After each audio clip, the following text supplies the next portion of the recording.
Hi, Ann Simon. It's such a pleasure to have you join us from the Virginia horse country today. I mean, you've been an education leader for multiple decades.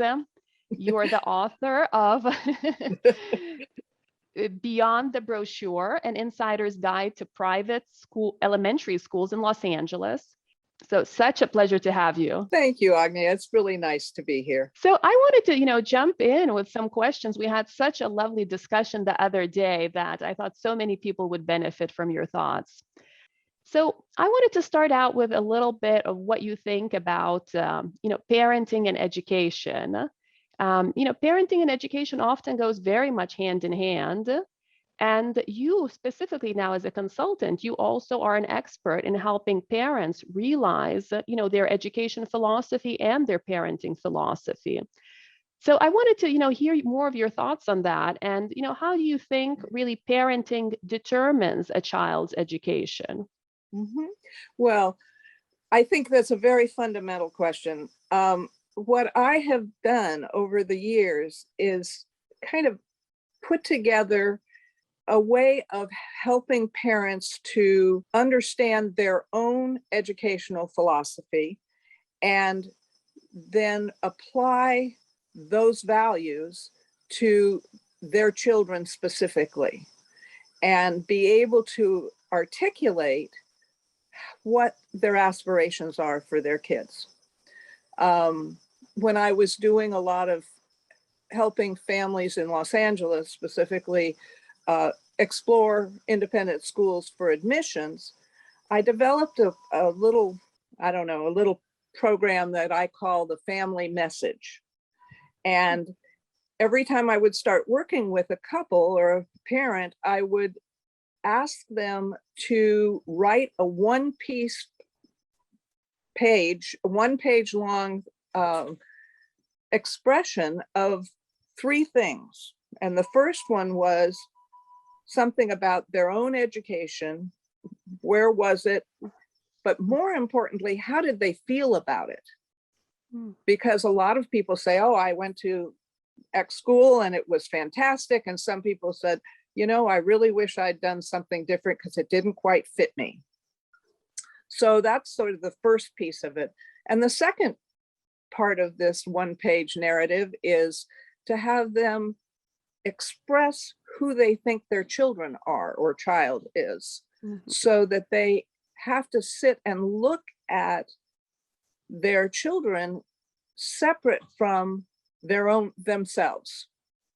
And the third part is to look at to express what their aspirations are for their children as they go through the education system. What this exercise has done is it's distilled a whole lot of values and philosophy in relationship to their family, their children, and education. And as they explore schools, they then have a touchstone to come back to, and they do continuously, and say, oh, I didn't want to do that, but it really helped, because they could come back over and over again and say, oh yes, well, this fits this way, but it doesn't fit that way, and so on. This seems like, I'm sorry, I'm interrupting, but this seems like a wonderful exercise for any family to undertake, regardless if they're, choosing an independent school, but really when they're starting to assess what do they want for their child's education. And I will, repeat those 3 questions because I think that's truly, an excellent exercise for any family with young children. So, first, it's writing out for the parents. What type of education did they receive, and how did they feel about it? 2, second is really looking at the child. Who do they think their child is? Their child's personality, their child's strengths. And 3, what are the aspirations for their child? And that's very interestingly phrased. I would ask, with young children, of course, it's about the parent's aspiration for the child, right? Or do you think by this point, children, we're talking about elementary school children, do you think they can articulate their own aspirations at this point as well, like the child's own aspirations? Well, sometimes they can. My brother decided he wanted to be a doctor when he was 8 years old, and he never changed his mind. And my daughter decided she wanted to be a veterinarian when she was 9 years old, and she is one. So it can happen. But I think more often than not, it is the influence of the parents, not the actual understanding of the child. My brother wanted to be a doctor because my father was a doctor. What do you think? So I think those are the kinds of things that more and more, I think it's the parents expressing their aspirations and then seeing if their children either match up with that or go in a different direction. And the trick is, or the challenge is, to be able to recognize and make that discernment and then respond to it in a way that is helpful to the development of the child, both academically as well as socially and emotionally. Absolutely. Now, that's wonderful advice for parents. Now, I wanted to ask you, because a lot of parents feel that, it's really the schools or the education system that are, kind of driving and are the main influence of their child's education and their child's development. What do you think, to what extent do you think parents can really maintain their own philosophy, their own, even personal authenticity within, whatever school they choose or within the public education system? Well, the idea of authenticity is very important, I think. And it goes back to that first set of values that is established when they are able to articulate and understand their own perspective toward education and toward their children. It really is a matter of being able to stay with that as they move through the educational system. If it's admission to an elementary school, it's being able to express to that school who they are and find the right fit for their child. If the fit's there and for the child and the family, then the authenticity isn't so difficult because it comes naturally. If there's a sense that a child who doesn't, let's see, an example would be a child who is more of a kinesthetic learner or a learner who learns by movement, then putting that child in a paper and pencil desks in a row kind of situation is going to make it very difficult to hang on to that authenticity.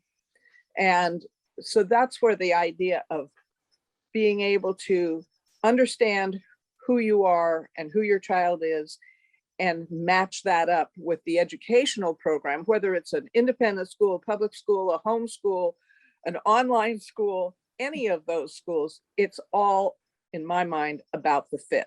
Absolutely. Or the extracurricular activity your child is doing. There's so many wonderful enrichment programs now as well, where you can really find something that suits your child's development and personality. And that could maybe be even more important than their day school. Maybe that could be the place where your child finds their true expression. That's true. And I think that sometimes we talked a little bit the other day about the challenge of working with gifted, quote unquote, gifted children and high achievers, so to speak. And sometimes children who have exceptional capacities don't want to do things in a traditional way because they get bored or because they're not being met. Most often, I think, they're not being met by the curriculum that's being offered to them. And sometimes things just come too easily. I know a young man now who is very talented, specifically mathematically, and he doesn't take any time to do his homework because it's easy. He just does it. And early on in his education, his parents decided that they needed to find some avenue for him to be challenged, to learn discipline, to learn patience, to learn teamwork, all of those cooperative skills and all of those 21st century learning skills that we know are so important.